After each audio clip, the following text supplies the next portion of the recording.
Danny O'Reilly down here in the Muskegon Lumberjacks lair. We are doing some of the player tapings a little bit later on today, but I wanted to corner this guy right here because you know what I see? I see a future star. I really do. Love younger people getting into broadcasting. If it's sports media, if it's radio, television, or whatever, I like to kind of sit down and have a little talk with him. Scott Bradford, the voice of the Lumberjacks. Welcome. And thanks for taking a couple minutes out of your day to talk about the gig. Same to you. Thanks for having me. Tell me, I mean, how old are you? I'm 26. 26. Look 16. Yeah, you do. I mean, you do look a little younger, and I mean, 26 is not a bad age. It's not Great age. Great age. Yeah, married. The best. No. Kids? Single. None. Nothing. None of that. None. You Couldn't know do this job if I had married That's a kids. good point. That's a very good point. Where'd you get your start? Little station, an LP station. We weren't allowed to advertise, called WRWW. Where was out that? in Lowell, Michigan. Lowell. So you came from Lowell?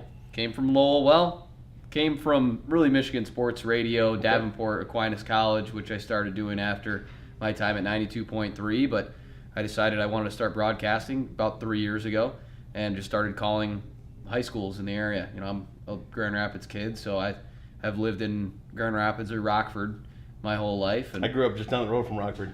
Sparta. Sparta. Oh, I know Sparta well. My Awesome, mother's man. a Spartan herself. Yeah. Grandfather. Oh yeah, whole family, whole side of the family. All the You know what's- Bradfords are from Sparta. You know what's scary about that? I probably know your mom, A. And now that you say Bradford's from Sparta, I guarantee I know your mom. Oh yeah. So, I mean, 3 years ago you got started on this. Why so long?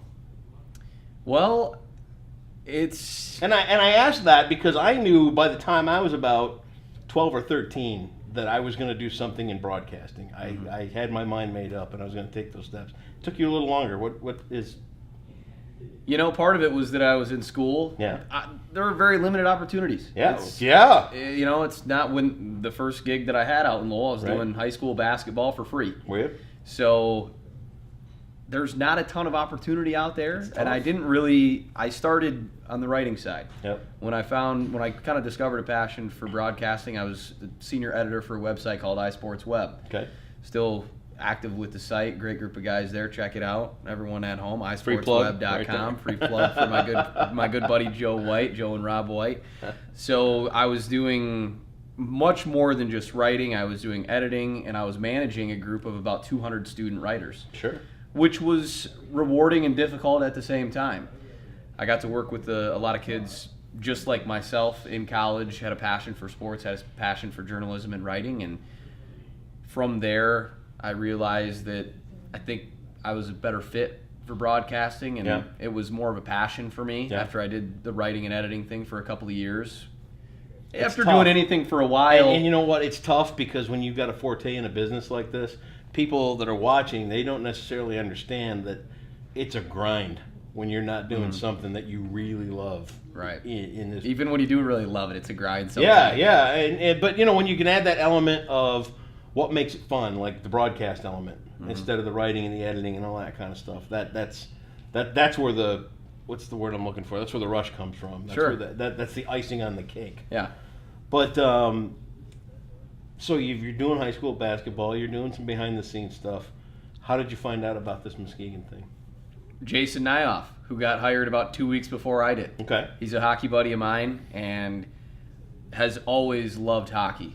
And he found out about the ticket executive job here, applied for it, got it, and about a week or two into his employment here, found out that they needed a broadcaster Here you are. when Sam Palmer left. And I thanked Jason, thought it was going to be a great interview experience, and that was the last thing that I expected to get hired. And you know, you meet with John Van Beesbrook in your Yeah. interview, you're like, wow, this is the big leagues. Yeah.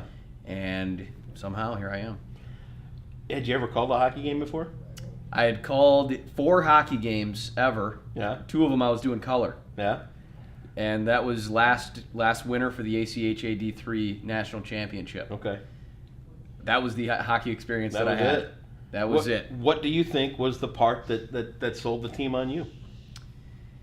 Well, being local was important, Yeah. and I know that there's a huge hockey tradition here in Muskegon that's Big time. important as well. You know, this for being a tiny market in the USHL, Muskegon draws incredibly well Yeah. because of the history here. Yeah. And that was something that was important to me, having an atmosphere and having people that I can learn from, like John Van Beesbrook, who not only is a U.S. Hall of Fame goaltender, but he's an incredible broadcaster as well and has that background that's really attractive to me. You know, he's a guy that I can learn from and work on my own trade alongside of John. So that was one of the big draws for me. But, you know, being local, this is a gig that I understand I'm probably going to move around a little bit for. If I want to get to the next level at least. And that's okay with me. Yeah. But, you know, I'm a Grand Rapids kid. I've been here my whole life outside of a couple years in East Lansing going Start to saying MSU. you're a Muskegon kid now. And, yeah, well, greater Grand Rapids area. Muskegon counts into that. Trust me. Start saying you're a Muskegon kid. Best advice you'll ever get. All right. Muskegon kid. So as time goes by and you've got this going on, I imagine, you know, a couple, 3 years here, maybe something like that. This is a progressive sport, and this is where people. What's the end game? What's the goal?